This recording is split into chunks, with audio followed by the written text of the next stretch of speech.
Olá, queridos amigos, sejam todos bem-vindos aqui. Deixa eu trazer meu microfone aqui para perto, vocês vão ver a pontinha dele aí, mas o objetivo é que o áudio fique perfeito para vocês, gente. Aqui na correria pré-recesso, né? Estou gravando esse vídeo dia 1º de dezembro, e aí a gente está naquela da cartinha do Papai Noel, né? Papai Noel, socorro! Eu estou bem nessa, né? Muitos processos aí para despachar nesse final de ano, mas vamos lá, já já o ano se encerra, né? Então, sejam todos bem-vindos aqui ao canal, né? Se você está chegando hoje, seja sempre muito bem-vindo.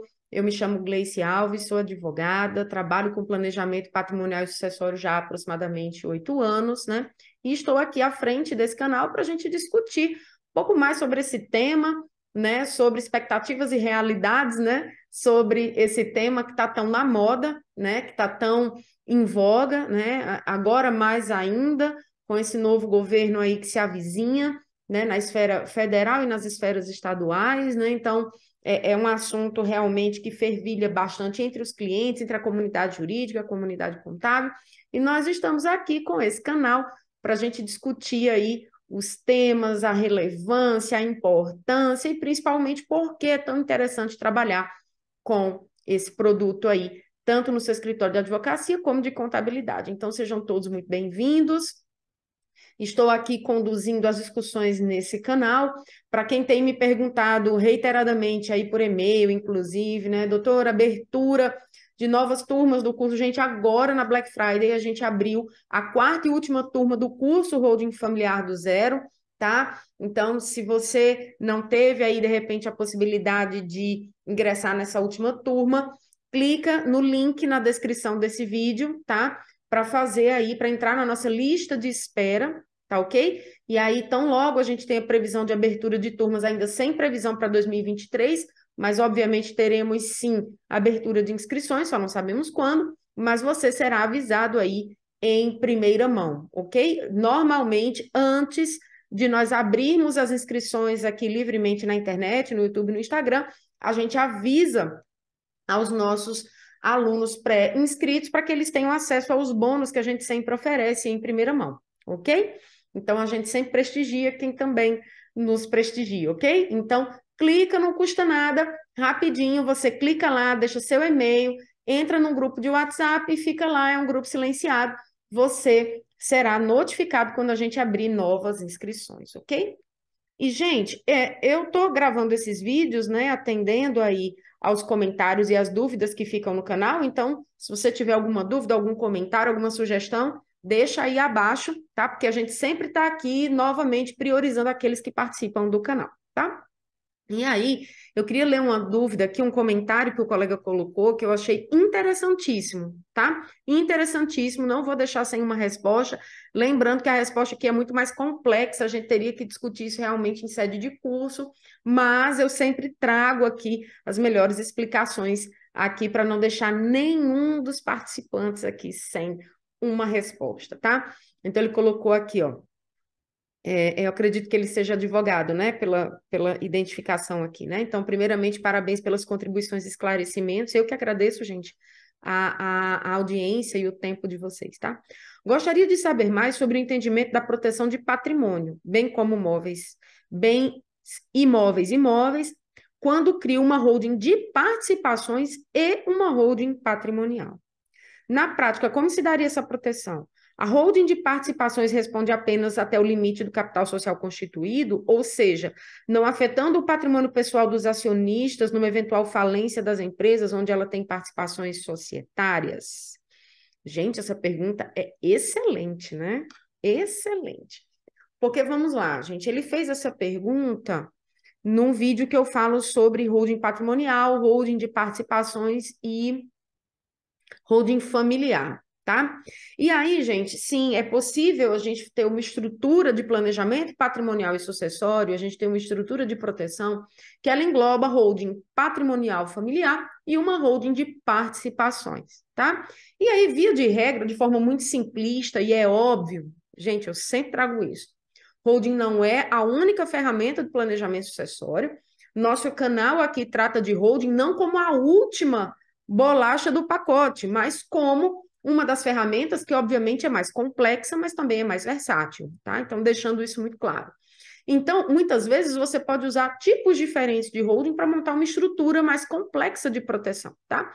Então, às vezes, você tem, por exemplo, um cliente que tem imóveis pessoais, né, imóveis de uso, às vezes tem imóvel rural, que ele desenvolve uma atividade rural, né? E isso, inclusive, está muito em evidência por conta da questão da evidência que nós temos hoje do agronegócio, né, na economia nacional. Então, às vezes, você tem, o cliente tem um imóvel rural, ele tem imóveis urbanos, às vezes, que ele, inclusive, aluga, tá? Mas ele também tem outros negócios, então, às vezes, ele tem ali posto de gasolina. Eu gosto muito de dar esse exemplo porque é muito comum. Então, às vezes, ele tem posto de gasolina, ele tem supermercado, ele pode ter uma rede de farmácia, tá? Farmácias. E aí, o que acontece? Você tem atividades operacionais, que via de regra são atividades de um risco bem mais elevado, e atividades não operacionais, que são de mera gestão de patrimônio, gestão de ativos imobiliários, tá? Às vezes até com o exercício ali de alguma atividade imobiliária, como locação de imóveis, mas não de uma forma tão ostensiva, tá? E, obviamente, gente, uma atividade de locação de imóveis, ela tem um risco muito mais baixo do que, por exemplo, uma atividade de mercado comum, de mercado convencional, como, por exemplo, mercadinho, farmácia, enfim. Só de você analisar que em uma você não precisa de muitos funcionários, talvez um, no máximo dois ali, e na outra você normalmente tem no mínimo 5 funcionários, né? Você já entende que o risco trabalhista de um é muito menor do que o risco trabalhista de outro.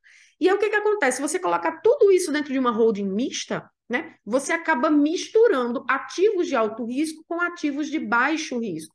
E essa estrutura ela não é interessante.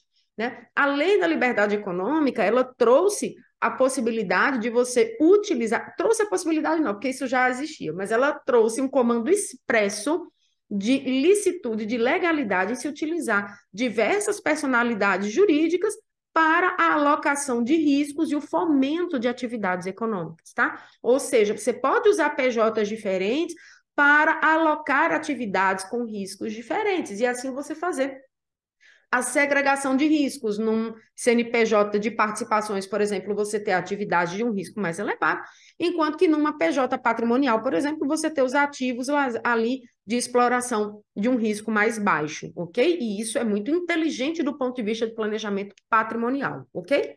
Mas aí, imagine a situação de você ter aqui, exemplo, uma holding que está abrigando só atividade operacional e, portanto, de um risco mais elevado, e uma holding aqui que está abrigando apenas patrimônio. Imagine você executar planejamento sucessório em duas estruturas distintas, com características distintas, você tem que fazer doação de cotas com reserva de usufruto para todo mundo.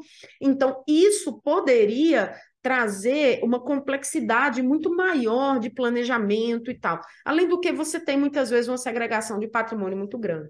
Então, o que é possível fazer? Gente, lembrando, aqui eu estou falando em abstrato. Eu estou mostrando para vocês a possibilidade. A gente tem que ver se o que a gente está propondo aqui casa no caso concreto, ok? Por favor. Mas vamos lá, uma das formas de se fazer esse planejamento, tá? É você trazer uma estrutura de uma controladora familiar. Então, imagine, você tem aqui a atividade meramente operacional e você tem aqui uma atividade meramente patrimonial para abrigar exclusivamente bens, ok? Bens familiares. Aí você pode trazer uma estrutura superior, uma holding de participações, que ela tem, é uma holding clássica, que é aquela holding que nasce com o objetivo principal de participar de outras empresas, ela participa do capital social de outras sociedades, e aí essa empresa ela vai participar do capital social da holding patrimonial familiar e das empresas operacionais que essa família tem. Então, acaba que ela concentra do ponto de vista de participação societária, de participação empresarial, ela concentra nela, por isso uma controladora, a gestão de todo o patrimônio do grupo logo abaixo, ok? Então, ela centraliza aqui gestão e nessa centralizadora você pode fazer aqui o planejamento sucessório, a respectiva doação de cotas com reserva de usufruto, haja vista que nessas empresas operacionais aqui embaixo, você tem apenas uma empresa que participa de outras, você não tem pessoas físicas aqui titularizando essas empresas, ok? Elas estão centralizadas nessa holding controladora, e lá você pode fazer ali a transmissão de cotas com reserva de usufruto, ok? E aqui, gente, a gente tem algumas nuances que precisam ser tratadas. Como eu disse, é algo bastante complexo e que precisaria realmente de uma aula muito mais aprofundada do que o que a gente se propõe aqui. Mas no próximo ano a gente vai ter aulas exclusivas no Zoom, gratuitas, tá? Então fique atento. Entra aí nos grupos, porque lá a gente vai ter umas aulas de close friends, a gente vai ter novidades, tá? Então faça a sua pré-inscrição, você vai ficar sabendo. Mas, enfim, você tem dentro desse contexto uma controladora que controla tudo que está abaixo.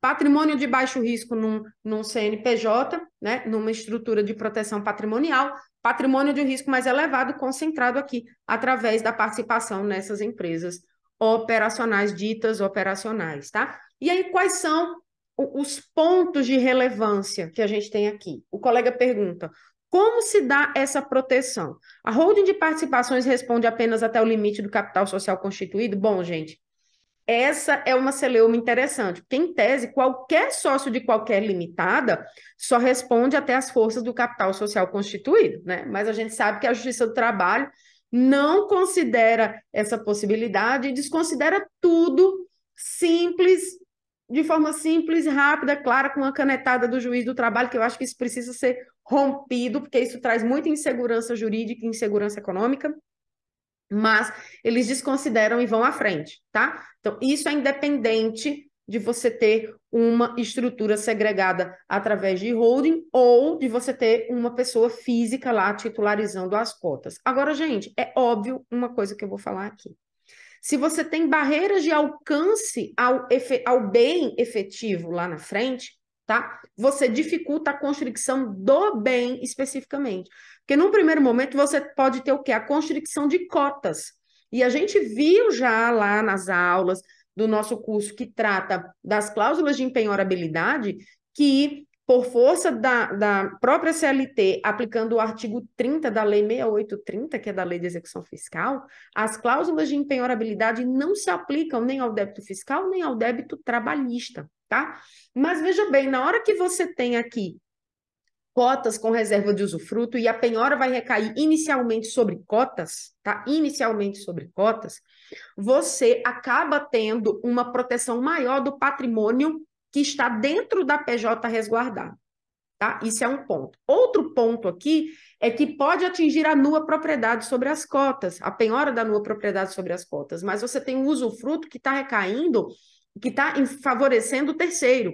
Então, esse terceiro ganha força para entrar, por exemplo, com embargo de terceiro na execução e dizer: olha, o meu direito de usufruto não pode ser atingido, eu nada tenho a ver com essa dívida, eu não posso ser chamado a pagar uma dívida de um terceiro e de um processo que, inclusive, eu sequer participei. Então, isso é uma ampla tese de defesa que tem muita força para evitar a penhora de ativos da holding, tá? Não elimina, mas traz muita força para a gente conseguir aí livrar essa penhora de bens e de ativos. E aí, gente, a gente traz um ponto que é crucial, né?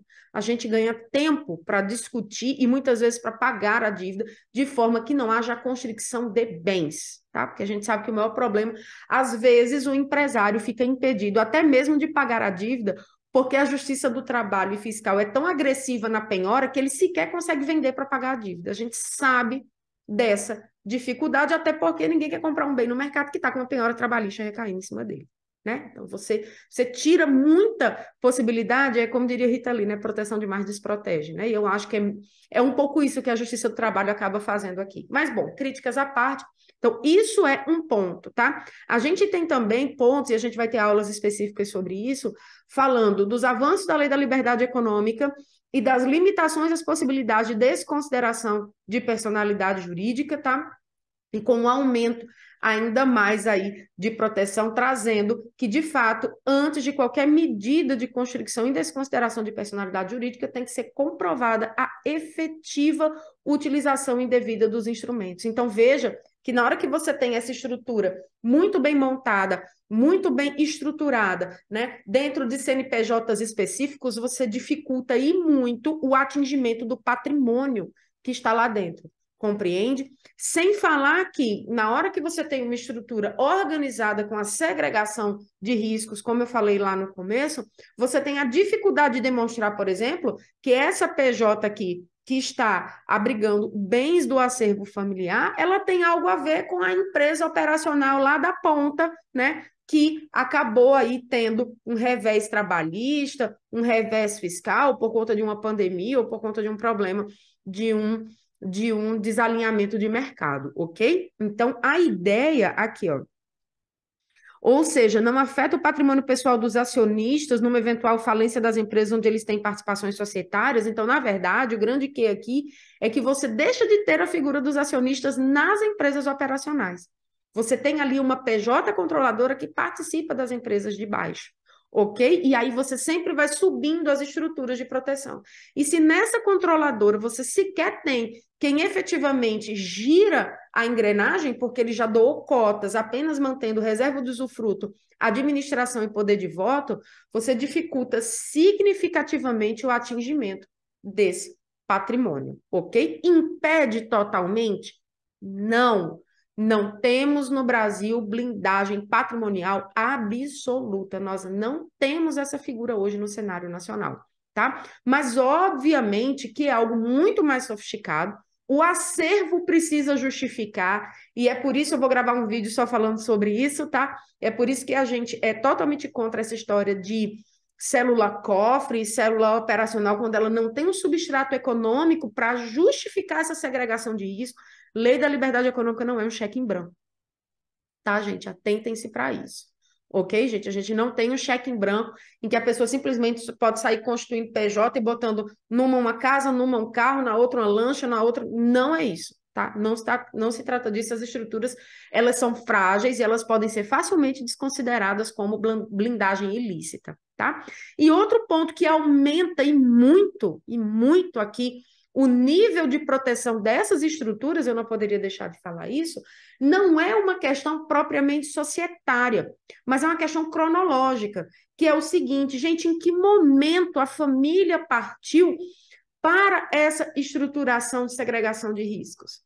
Porque, veja bem, se no momento da montagem, da idealização da estrutura de proteção, não existiam dívidas, aquela pessoa que está partindo para uma proteção patrimonial, ela estava com seu CPF limpinho, como a gente costuma dizer ali, né? Ou ela tinha um endividamento que era perfeitamente pagável e ela sanou aquela dívida, não há como a gente tratar aqui nem o fisco trabalhista, desculpe, o juízo trabalhista, o juízo fiscal ou o juízo cível de outras naturezas aí de dívidas, entender que houve uma fraude à execução, uma fraude a credores, uma vez que a dívida sequer existia. Tá? Então, essa análise ela é fundamental para nós, advogados e contadores, que estamos projetando essas estruturas, né, para trazer para o cliente que, olha, se ele já está num nível importante de endividamento, ele pode até montar a estrutura, mas ele está fadado a uma desconsideração aqui, inclusive expansiva, do ponto de vista da prática de atos de fraudes a credores ou fraudes à execução, uma vez que a dívida já existia e ele tentou burlar o pagamento desses credores. Agora, se a dívida sequer existia, a gente não pode tratar aqui de uma possível fraude à execução ou fraude a credores, uma vez que a dívida sequer estava constituída. Então, nesse caso, o planejamento ganha muito mais força. Gente, lembrando aqui, planejamento patrimonial, e aqui eu estou falando basicamente planejamento patrimonial, porque estou entrando nem no sucessório, ele é um instrumento, ele é um nicho de atuação preventivo. O que a gente quer aqui é prevenir problemas, tá? Se a dívida já existe, se o endividamento já é importante, se o fisco, se o oficial de justiça já está correndo atrás desse cliente, gente, a gente já entrou numa zona de sinal amarelo. Amarelo. Gleice, por que não sinal vermelho? Porque a depender do montante dessa dívida, às vezes a pessoa está muito preocupada com o endividamento de 2 milhões, mas o patrimônio dela é de 30 milhões, é de 20 milhões.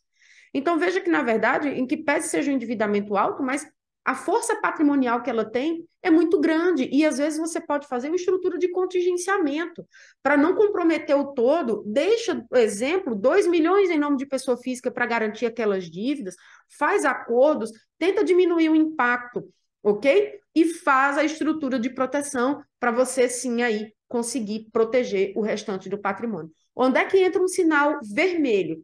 Se a conta é a contrária, né? A pessoa tem 2 milhões em patrimônio e deve 20. E aí, gente, é uma situação muito delicada, tá? Mas as estruturas de proteção, elas são muito versáteis, elas podem tomar contornos muito mais complexos, tá?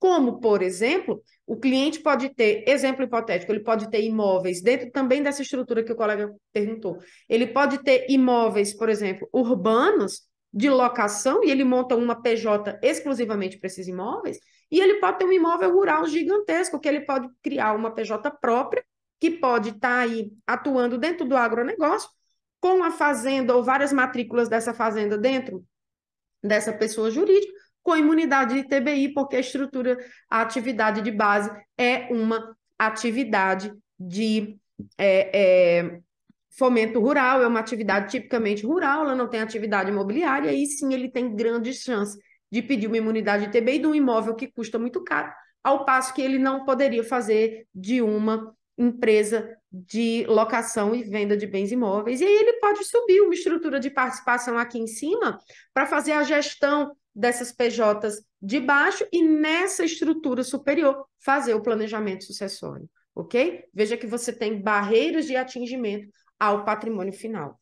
Ok, meus amigos? Mas isso é discussão realmente para uma aula bem mais profunda, para a gente tratar do tema numa outra oportunidade, ok? Mas eu espero ter conseguido aqui responder a dúvida do colega, até para não fazer um vídeo muito longo, muito cansativo para vocês, ok? E se de repente não foi isso, ou se ficou alguma dúvida adicional, deixa aqui nos comentários para você aí ser aí beneficiado com os nossos vídeos. E lembrando, turmas para 2023 ainda sem previsão, mas faça sua pré-inscrição, entre no nosso Close Friends, porque lá a gente vai ter conteúdos exclusivos para quem já está conosco lá, como eu disse, nos amigos próximos, nos amigos íntimos, no nosso Close Friends, ok, gente?